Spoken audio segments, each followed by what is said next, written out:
amped up the assault and secured a first-round finish. It was later revealed that Jones suffered a gruesome toe injury, and the guy didn't even need a fully functioning. Hi guys, and welcome to my YouTube channel. In today's video, we're going to be reacting to opponents before and after fighting Jon Jones. And this video was recommended on my last video where I reacted to Khabib. If you're new to the channel, Disrespectful TV, please give this video a big thumbs up, hit the bell icon to get notified anytime I post a new video, guys. And please support the channel by subscribing to it, guys. We're currently on 10k subscribers, so we're growing to 20k subscribers, guys. That's the goal. Without further ado, let's get right into the video today, guys. Are you a good guy trying to be bad? Or are you a bad guy trying to be good? I think I am. Sworn to protect the citizens. People like Bad you. guy. That's trying to be good. Just because religiously we're all sinners. We're all sinners. Jon Jones is one of the most polarizing personalities in MMA history. It started the moment he became champion, at only 23 years of age, and the man is just as controversial today. We've heard it all. He's too big for 205. A long time I've been criticized for being too big for my weight class. He has an unhealthy obsession Wow, with two people eyeballs. weight class. Doing anything good on me. And he gonna It wasn't he lightweight then or heavyweight? he's the dirtiest fighter ever. His oblique kicks are illegal. He is a steroid cheat. Doping agency has informed Jon Jones His career is tainted. of a potential anti-doping policy violation. Jon Jones should be banned and erased from the sport. He tested Why? positive again. There is some truth in there, but at the same time, you cannot deny that Jon Jones is unlike anyone else in MMA history. The level of destruction and dominance that he brought to the light heavyweight will never ever be replicated. And whether on or off steroids, this man for a period of time was the Grim Reaper. Outstriking strikers, out-wrestling wrestlers. Jon Jones did it all, and with such ease and efficiency that you began to wonder, is this dude really human? For a period of time, he really wasn't. Welcome to the fighting business. We're back with a big one. The before and after Jon Jones episode was much needed, and the time is now. Videos on TFB stocks are making a return, and I would love for you guys to come vibe with me over there where we discuss all hot topics, news, my much needed biased opinions. 60-second video, I think he used the word respect at least 86 times. But without further ado, let's dive into what you came here for, the career of one of our goats, and also one of our villains. Jon Jones! Got a villain sentence. Wow. The man who destroyed everything on his path in many different ways. You change the person who you are. You won't be the same person. Because you know why? Your fabric is fake. And still found a way to etch his name into the annals of MMA history. He's one of the greatest to ever do it. Better call somebody like me, cause you want somebody like me. When the lines get a little blurry, This one is making it hit different though. need somebody like me. TFB. The last time I had major doubt going to a fight, I would have to say it was when I fought Rampage Jackson. That guy had a lot of nightmares to into that fight of things not going my way. After decimating Shogun Hua to win the light heavyweight championship, Jon Jones. Oh, won now I this get heavyweight. it was like light heavyweight championship, so it was like a lightweight fighter then. But bro is too big, so now I know why you're saying like he's cheating, like it's too much for his weight class though. Makes sense. In UFC history had a murderous row of veterans to get through. The 205-pound division was at its peak, and the first challenger for Jones was Quinton Rampage Jackson, a fan favorite from the glory days of Pride, and a hell of a mean dude. Rampage developed an intense dislike for whoever was booked against him. Jon Jones was no different. The moment it was made official, Quinton went right after Jones. The kid is get his head stuck up his own ass, and people like they don't try to be a smart fighter. Some people think they're very smart, and they actually too smart for their own britches. I'm gonna have fun whooping his ass. It was the usual stuff from Quinton, crass but entertaining. But during this all, he accused Jones of sending a spy into his camp. We know he's watching me. He's watching my training. He's watching everything. And I'm saying he can keep watching, but on the 24th, he's gonna be watching the lights from on his back. Jones, who had mostly smiled and laughed at the trash talk up until this point, actually fired back at the finish. Actually, there's one thing about UFC I like so much, the trash talk. Like you make everything seems more anticipating, like you anticipate for the fight due to the trash talk, like. Yo, You know, do what you gotta do, Rampage. I think you're setting yourself up for failure. And after this fight, you can tell everybody you want to tell that I had a spy in your camp. And I hope that makes you feel better. I'm not caring what this kid talking about. He sound like real good. It don't bother me at all. I kept it real. It's proven that it was a spy in my camp. It's proven. The proof is there. This little exchange upped the intensity even more. The stare down at UFC 135 reflected that. The first true test for Jon Jones was right across from him. Once the bell rang, the young champion rose to the occasion. It was absolute domination. Clinton wasn't knocked down or overpowered on the canvas. It just looked like he had aged a couple of decades in 5 minutes. The champion got a submission in the 4th round, making his first successful title defense. Rampage was outclassed so thoroughly that he became a Jon Jones believer. You look at the 205-pound division. Can you give your honest assessment on who has a chance to? I think Rashad is the only person that basically have a chance of beating him because Rashad trained with him before, so Rashad knows. So other than Rashad, I don't see anybody beating this kid straight up because I thought he was all right. Straight up, I'm keeping it real here. I thought he was all right. The kid is tough. He's very talented. I raised my hand up to this guy. I took my hand up to this guy. Like this comment right now, like is really something else. Like I thought it was all hyped. Like firsthand, witness the strength of his punches and all that. Like wow. One defense, and Jones had made a believer out of everyone watching that night. The road continued. Side Quinton Rampage Jackson, who lost via submission tonight to Jon Jones. And Hold on, why you had to bring it up the way I lost tonight? You could have just said, fault Jon Jones. Why you had to just bring it up the way I lost? Sorry for rubbing it in. It seemed like you was rubbing it in. How much money you win tonight? Okay. It's my business. Rashad Evans at UFC 145.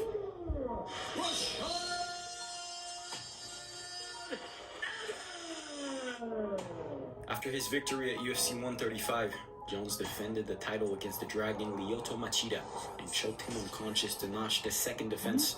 The next challenger was ready and waiting, and he was someone Jones knew very, very well. I think Jon is fake, and Jon is fake just by even sitting here and saying that this is not going to be personal. Of course this is personal. Rashad Evans and Jon Jones went way back, training partners, friends, brothers, and now they were set to face each other. Damn, He had been brewing for months and months.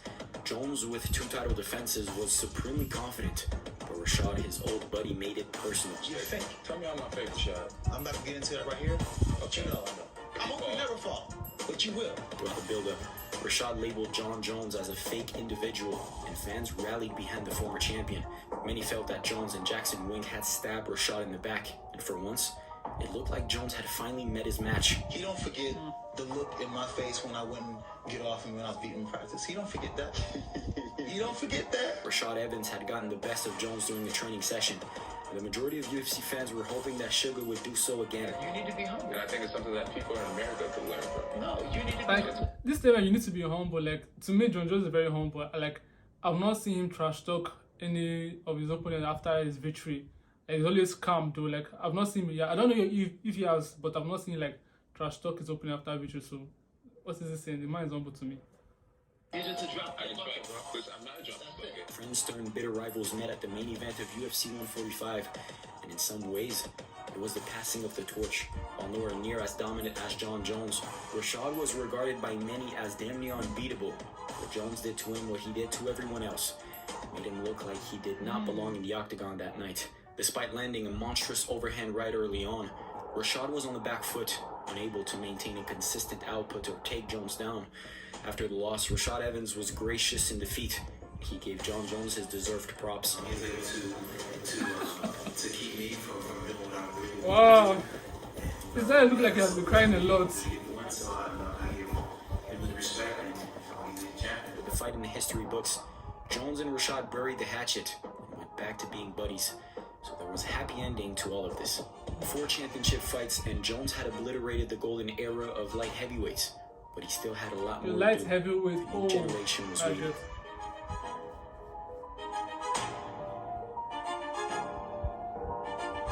Chael Sonnen at UFC 159.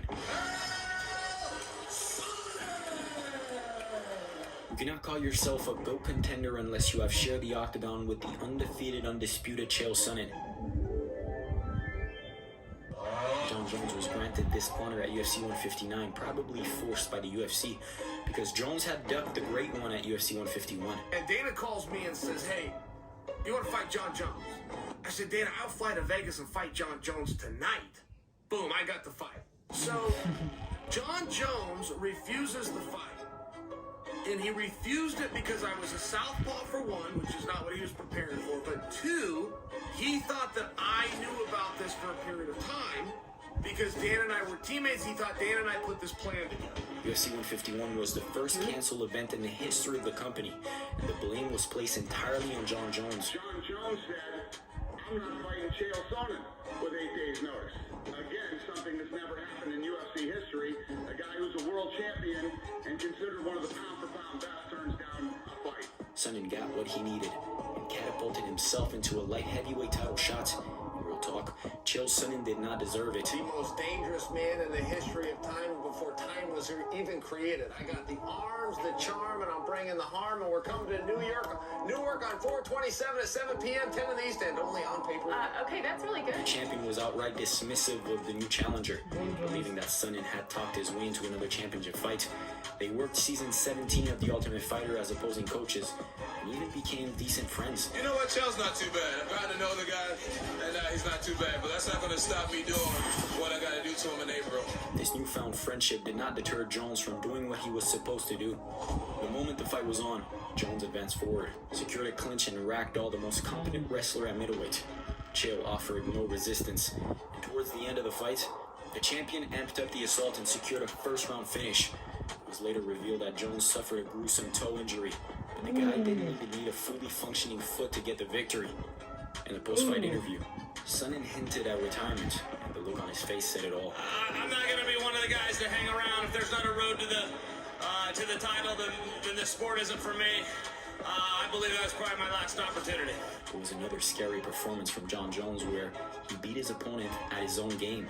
Seriously, booking Jones against middleweights should have been made illegal. The only guy I ever fought, I never talked about it again. I never pursued finding him again was Jon Jones. Glover Teixeira at UFC 172.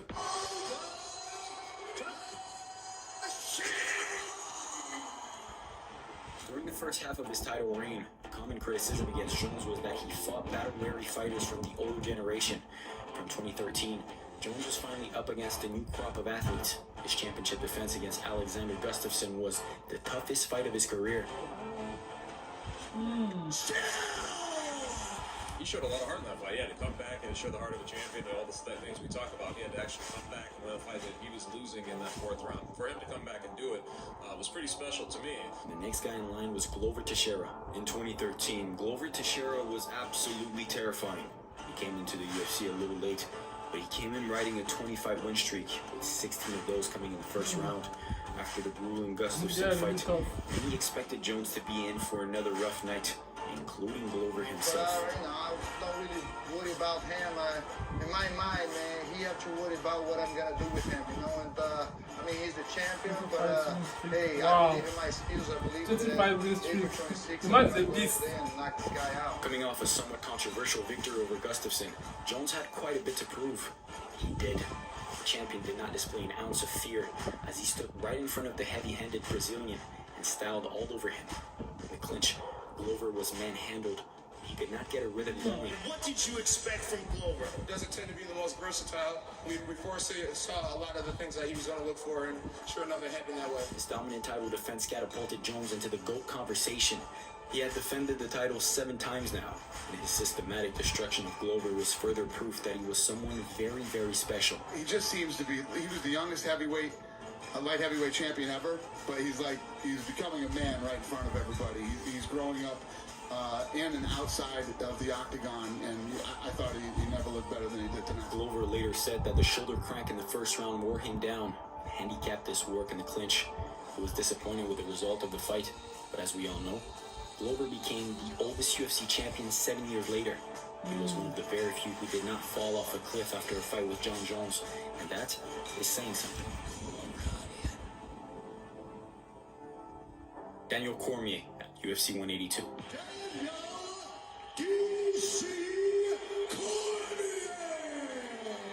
After buying out Strikeforce, there was a surge of new talents in the UFC.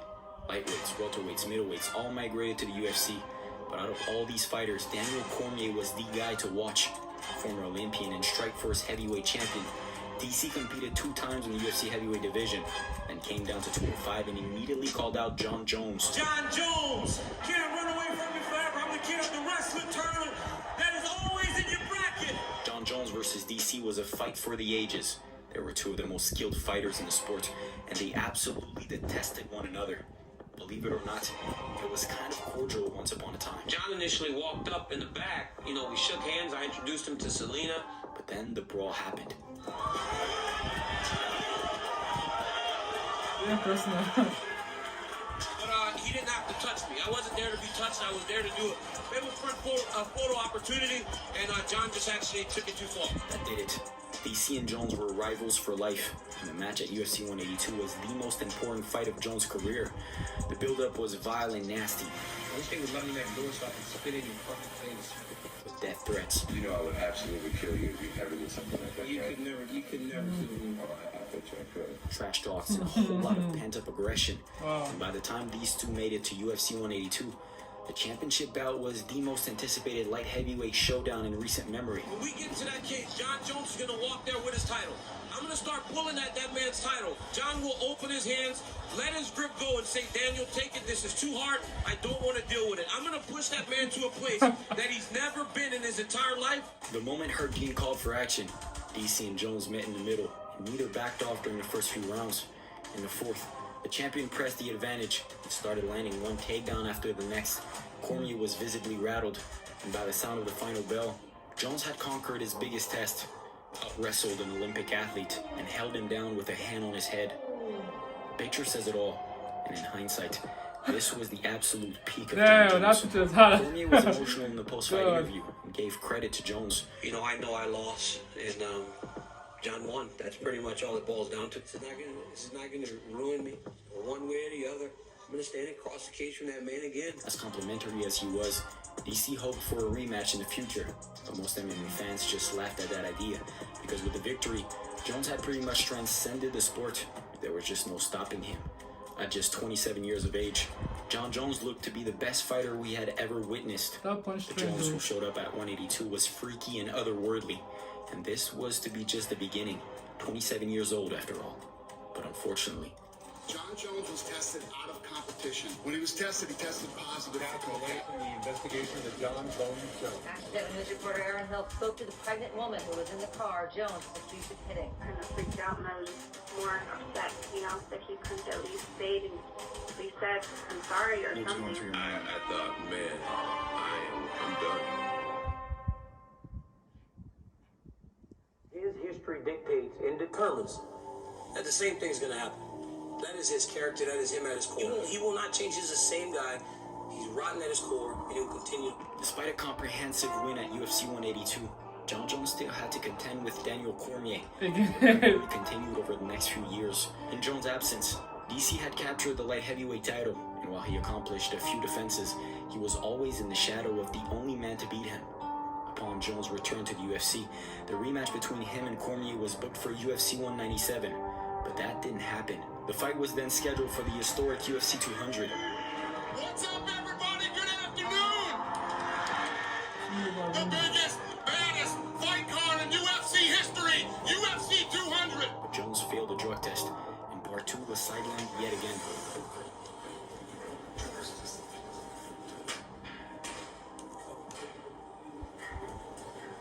Very disappointed. I've worked really hard to prepare for this, and 2 years later, the rematch was set at UFC 214, and the hype was at a fever pitch. For the past 2 years, DC had established himself as one of the best fighters on the planet.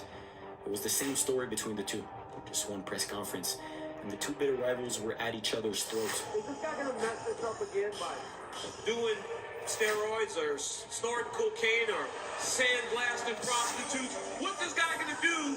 What's this guy gonna do to mess this up this time? Back-to-back weekends. Cocaine one, your ass the next. It was great. For DC, this was his chance at redemption, while Jones, after years of setbacks and controversy, was looking to reclaim the throne. The stare down at the weigh-ins was almost surreal. After so many twists and turns, we were finally getting the rematch. Showdown between the 2 of the top light heavyweights to ever compete. He's still playing. I'm I'm not playing anymore. This is my life. I've been in here this whole time defending this title, representing this organization, and fighting for me and my family. That's what I'm going to continue to do. Tomorrow, I will beat Jon Jones. The championship fight started at a breakneck pace, even more furious than the first encounter. DC had learned his lesson, kept coming forward, pressuring the challenger at every second of the fight. To his credit, he did better than the first outing. So I don't think you're going to kick me in the head with your left leg.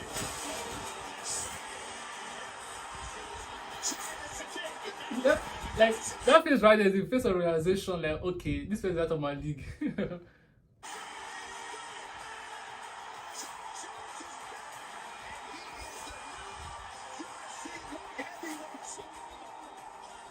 Jon Jones had once again done the unthinkable. 2 victories, the one-sided rivalry came to an end. What can you say at all about this and the rivalry between you and Jon? I don't know, man. I guess if you win both fights, there is no rivalry, so I don't know. He moved on with his career, becoming heavyweight champion and carving his name further in the legacy books. I mean, but the dude's so talented, he could have won the fights anyway. It's easy for him to say that water under the bridge, but for me, it's like, man, you did some stuff to my career that never let me settle, because now I don't know. Alexander Gustaffson 2, UFC 232. In a few short years, Jones had left no doubt as to who was the greatest light heavyweight of all time. He had ran through legends, contenders, future champions, all without too much effort. But during his historic run, there was this one guy who actually made him bleed. At UFC 165, Jon Jones entered the octagon as a heavy favorite against Alexander Gustaffson. And while he won the fight, he was pushed. For the first time in his career, Jon Jones struggled. And as soon as he walked out of the octagon, a rematch with Gustaffson was the fight to make.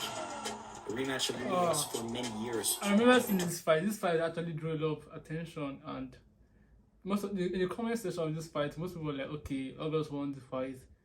Left to me, this fight, I don't know if it's a winner. Like, my own opinion, like, it's 50-50. I can't say it's on a 60-50. To me, it's just like a 50-50 fight. 2018, we finally got it. We already had a fight and I lost, and that's the way it's going to be. I can only change that if I fight again, and if I win, and I will win. So after the second DC fight and the deal with Usala, Jones announced that he was coming back.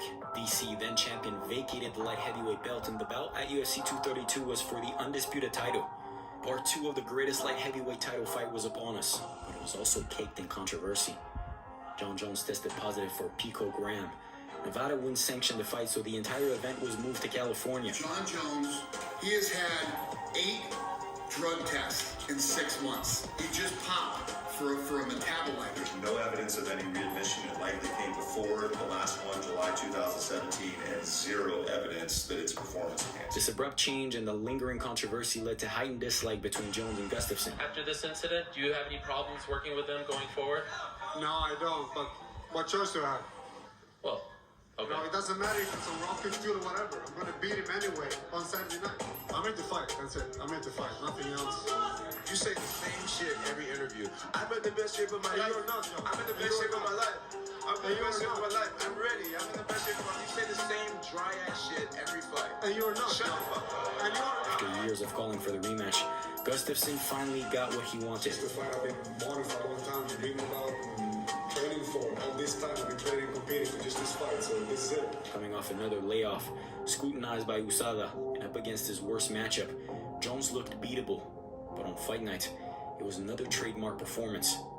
Gustaffson looked out of it during the first minute of the fight, and Jones pressed the action, eventually landing a takedown in the 3rd round. And that was all he needed as he mauled his biggest rival on the ground. He got the victory by TKO. Whoa! Just like that, Jon Jones rectified the only stain on his record. He was once again the light heavyweight champion. Despite the mutual dislike leading up to the fight, the 2 rivals were respectful in the aftermath. I'm glad that I got to, I got to fight Jon again, and it's just been a good ride, and I've been enjoying it every minute of it, and yeah, it is what it is. It's a sport. It's fighting business. It's a crazy business, and it hurts. Gustafson gave no excuses. It is what it is, and we're here. And at the end of the day, we're just 2 men in an octagon competing with each other. So there's no excuses. There's nothing like that at all. It is what it is, and he was the better man today. Gustafson was not the same after this loss. Meanwhile, Jones, once again champion, had yet another generation of fighters waiting for him. If that fight against DC doesn't happen, would you take on this guy here at the desk, Anthony Smith? John, what do you have planned in July? July? Bro, I got you in July, but that's what it's gonna be. I got anybody, bro. You know I'm not worried about it.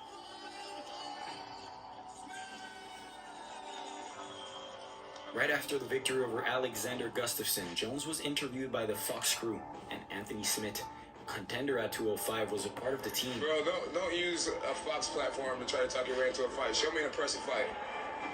Show me an impressive fight. Are you talking to me? Bro, now you don't know who I'm talking to. Now you don't know who I'm talking to. Using a Fox platform. I think I've been pretty respectful so far, John. You should try it out. All right, cool. This little exchange sealed it, and Jon Jones versus Anthony Smith was slated to headline UFC 235. As expected, Jones was a massive favorite to win the fight. Smith was on a 3-fight winning streak, with 2 of those victories coming against Shogun and Rashad. Lion Hart was confident and expressed outrage at the odds. What are the odds? I don't even know what they are. I think Jones was like something like 14-1, which is very high. It would be one of the biggest upsets. 14-1. Around that. I have to check. I'm not really a big. Not me. You could put a dead body in there off the couch and it should be better than 14-1. That's insane. Smith was certainly not lacking in confidence. Like, everyone is going to see a totally different Jon Jones in there. They're going to see one that's hurt and one that's nervous. Jon always says that, he's the most comfortable in there, and we're going to find out. With the promise of finishing Jon Jones, and people began to wonder, will the underdog prevail? Jones was under intense scrutiny from USADA, VADA, and the Athletic Commission. He had been at the top for a very long time. Then the picograms returned.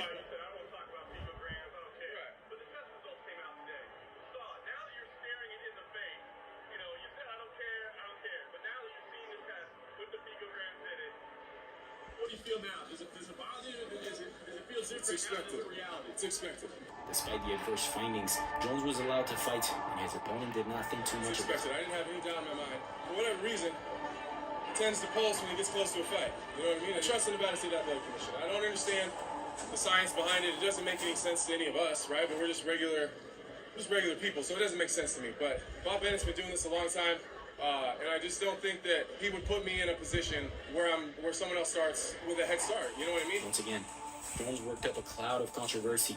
And when these two were locked inside the octagon, Jones straight up mauled the challenger. It was a vintage Jon Jones performance as he beat Smith in every facet of the game. Smith was just outclassed, but he survived to the end, even standing up after an illegal knee to the head. Overall, this was the 9th title defense for Jones, and we were back to the usual at 205.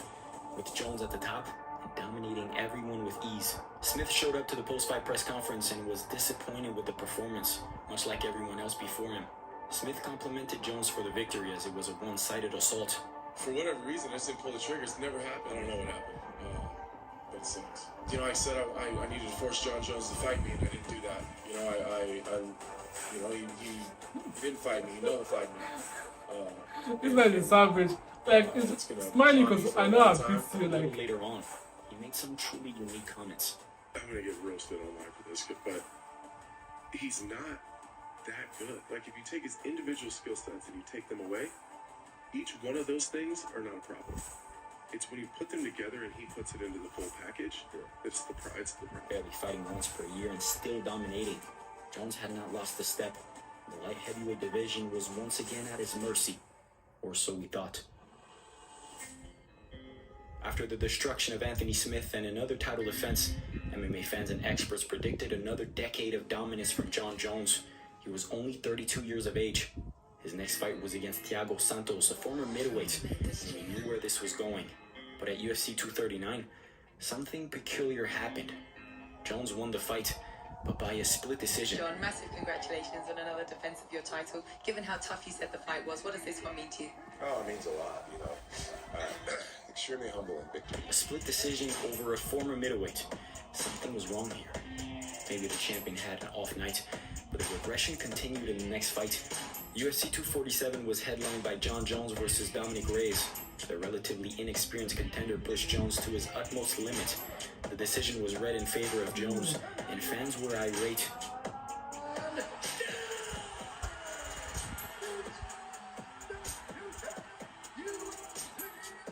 Calling it the biggest robbery in recent memory. I said Dominic Reyes was going to beat Jon Jones. He did that. I don't care what the fucking judges say. He was robbed. Jones walked out the champion, but but his mystique was battered.